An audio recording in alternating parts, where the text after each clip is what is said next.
បងប្អូនទាំងអស់គ្នាដែលញោមសាច់ជ្រូកច្រាំហ៎បងប្អូនចាសាច់ជ្រូកដូច្នេះបងប្អូនសាកល្បងមើលញោមសាច់ជ្រូកច្រាំចាសាច់ជ្រូកច្រាំគឺញោមសាច់ជ្រូកច្រាំគឺមានធាតុផ្សំរបស់វា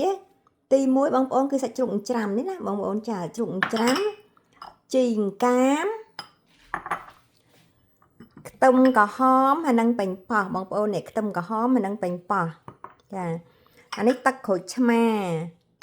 អានេះអង្ករលីងបងប្អូនអានេះអង្ករលីងចានេះអង្ករលីងអានេះទឹកត្រីបងប្អូនទឹកត្រីអានេះស៊ុបខ្នុរចាម្សៅស៊ុបខ្នុរណាបងប្អូនចានេះម្ទេសម៉ត់ហើយនេះប៊ីចេងបងប្អូនបើយើងហូបប៊ីចេងគឺយើងដាក់ប៊ីចេងទៅបើយើងហូបមិនហូបគឺយើងមិនបាច់ដាក់ទេបងប្អូនចានេះម្ទេសម៉ត់កូរ៉េបងប្អូនចាហើយនេះស្ករសបងប្អូនស្ករសហើយនិងប្រេងអូលីវហើយនឹងអំបិលហើយទី1ឥឡូវយើងចាប់ផ្ដើមឆាសាច់សិនបងប្អូនសាច់ជ្រូកឆារបស់យើងឆាបងប្អូនយើងដាក់ខ្ទះឆាយើងឆាមើលសាច់ជ្រូកយើងរៀងឆ្អិនរួចហើយយើងថែមស៊ុបខ្នុរបន្តិចណាបងប្អូនដើម្បីឲ្យមានជាតិឡមមួយសាច់ជ្រូកយើងណាបងប្អូនចាបើយើងអត់ដាក់វាអត់សូវមានជាតិបងប្អូនចាដូច្នេះយើងដាក់សាច់ជ្រូកដាក់ស៊ុបខ្នុរបន្តិចទៅសាច់ជ្រូកឆារបស់យើងគឺយើងដាក់ម្សៅម្ទេសកូរ៉េបងប្អូនតែម្ទេសកូរ៉េគឺយើងដាក់ចូលបន្តិចដើម្បីឲ្យសាច់ជ្រូកយើងមានពណ៌បងប្អូនឃើញគឺយើងមានពណ៌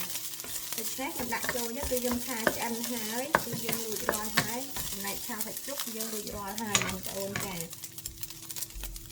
អានេះទឹកត្រីបងប្អូនចាទឹកត្រីដូច្នេះយើងចាប់ដើមលាយគ្រឿងគឺយើងដាក់ទឹកត្រីយើងដាក់មើលណាបងប្អូនទឹកត្រីគឺយើងដាក់មើលបងប្អូនយើងដាក់មើលទៅតាម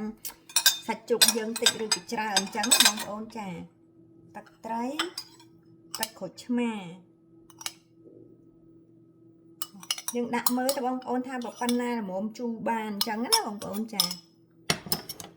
ដាក់ទឹកក្រូចឆ្មាហើយយើងដាក់ស៊ុបខ្នុរបន្តិចមកបងប្អូននេះណាស៊ុបខ្នុរយើងដាក់ស៊ុបខ្នុរហើយយើងដាក់ម្ទេសបងប្អូនព្រោះយើងអ្នកចូលចិត្តហឹរគេដាក់ម្ទេសស្រស់ណាបងប្អូនចាតែខ្ញុំអត់សូវចូលចិត្តហឹរខ្ញុំដាក់ម្ទេសក្រៀមដាក់ម្ទេសម៉ត់អញ្ចឹងណាបងប្អូនចាបងប្អូនឥឡូវនេះអានេះគឺខ្ញុំដាក់ទឹកត្រីទឹកក្រូចឆ្មាស៊ុបខ្នុរហើយនិងម្ទេសម៉ត់ណាបងប្អូនចាបើសិនតែគេចេះញ៉ាំអាម្ទេសហឹរយើងដាក់ម្ទេសស្រស់យើងគឺហឹរល្អតែម្ដងណាចាទឹកត្រីទឹកក្រូចឆ្មាម្ទេសម៉ត់ហើយនិងស៊ុបខ្នុរបន្តិចទៅបងប្អូនចាតែបើសិនជាអ្នកដែលគេហូបប៊ីចេងគេដាក់ថែមប៊ីចេងបន្តិចទៀតណាបងប្អូនចាបើសិនតែគេហូបប៊ីចេងគេថែមប៊ីចេងបន្តិចទៀតមកហូបប៊ីចេងគេថែមប៊ីចេង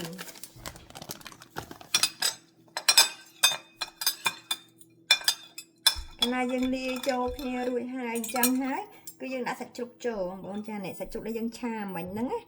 ចាគឺយើងដាក់សាច់ជ្រូកដែលយើងឆាមិញហ្នឹង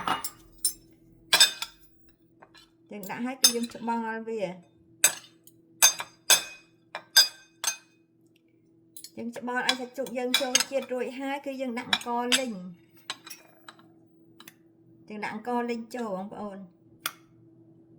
រឿងអង្ករលីងអីដាក់និយាយរួមទៅអង្ករលីងអីគឺដាក់តាមតម្រូវការដែលយើងចូលចិត្តបងប្អូនចាបើយើងចូលចិត្តអង្ករលីងច្រើនអញ្ចឹងទៅ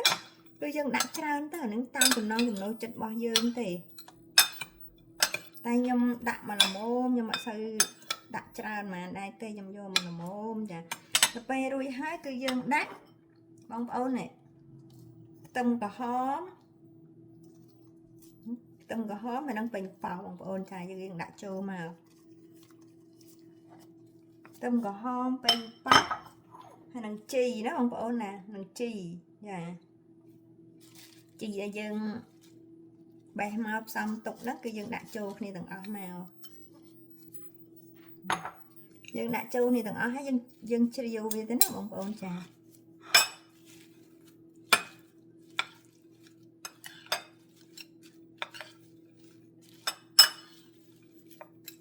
កាលណាយើងជ្រាវវាហើយយើងភ្លក់មើលបងប្អូនយើងស្រឡាញ់ជូរស្រឡាញ់ប្រៃ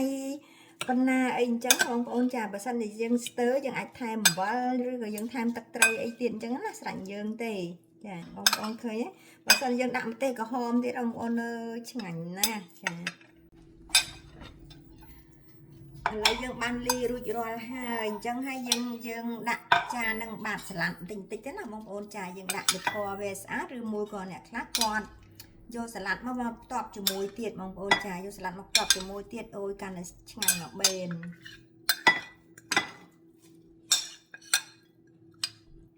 អានេះបងប្អូនយើងចង់ហៅ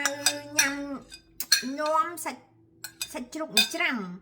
ឬមួយក៏យើងហៅអានេះលក្ខណៈដូចឡាបតែបងប្អូនឡាបសាច់ជ្រូកឡាបសាច់គោបងប្អូនចារបៀបយើងធ្វើដូចយើងធ្វើអញ្ចឹងដែរតែអានេះយើងធ្វើជាសាច់ជ្រូកច្រាំយើងយកមកឆាយើងយកមកអីអញ្ចឹងណាបងប្អូនចារួចនេះគឺរួចរាល់ហើយបងប្អូនភ្លក់មើលគឺរួចរាល់ហើយគឺឃើញបងប្អូនឃើញស្អាតទេហើយបើយើងចង់ញ៉ាំហឹរខ្លាំងគឺយើងដាក់ម្ទេសស្រស់ថែមណាបងប្អូនអត់បញ្ហាទេអានេះស៊ីសងយើងចូលចិត្តហឹរឬក៏យើងមិនចូលចិត្តហឹរនេះគឺរួចរាល់ហើយបងប្អូនចាអានេះគឺខ្ញុំដាក់ឈ្មោះថាញោមសាច់ជ្រូកច្រាំបងប្អូនចាឬមួយក៏ឡាបសាច់ជ្រូកច្រាំក៏បានដែរបងប្អូនគឺដូចគ្នាវិធីសាស្ត្រធ្វើបាក់ផែលគ្នាចាអរគុណបងប្អូនទាំងអស់គ្នាបើចង់ដឹងបងប្អូនធ្វើសាកមើលបងប្អូនម្ហូបនេះប្លែកទេខ្ញុំថាម្ហូបនេះដូចជាប្លែកដែរបងប្អូនយើងធ្លាប់តែធ្វើឡាបសាច់គោបងប្អូនចាឥឡូវយើងធ្វើសាច់ជ្រូកច្រាំម្ដងអរគុណ